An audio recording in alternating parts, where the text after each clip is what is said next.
Jesus went to the river Jordan, where John the Baptist was baptizing people. The John who is baptizing people is the John who got impartation from the baby Jesus.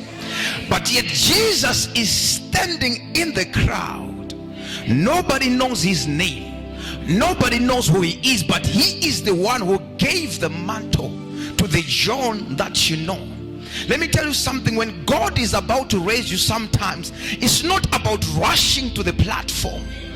Allow God to mold you in the crowd. Allow God to raise you in the crowd. Allow God to elevate you in the crowd. Jesus could have said, I'm the one who imparted him to the people in the crowd.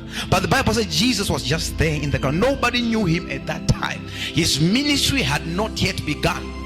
So because John had started his ministry before Jesus, didn't mean he was the Messiah to Jesus.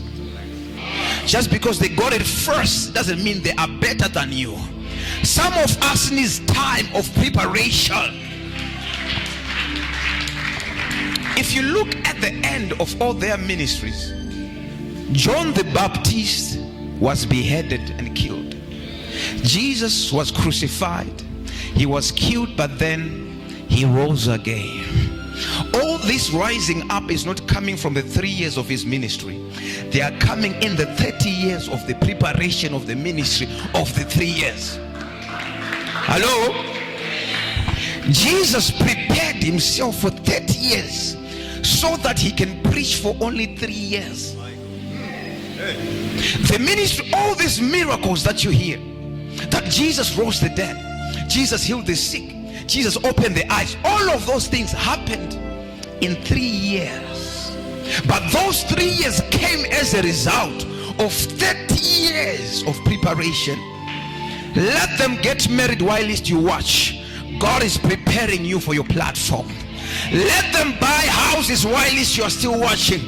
God is preparing you for your platform. So now we have weak Christians in church. Why? Because they were not prepared enough. They preached before they were prepared. They prophesied before they were prepared. But Jesus watched John preach for 30 years. Yet he knew he was the Messiah. But he waited and said, until my time comes. Look at your neighbor, saying, it shall come to pass. It shall come to pass.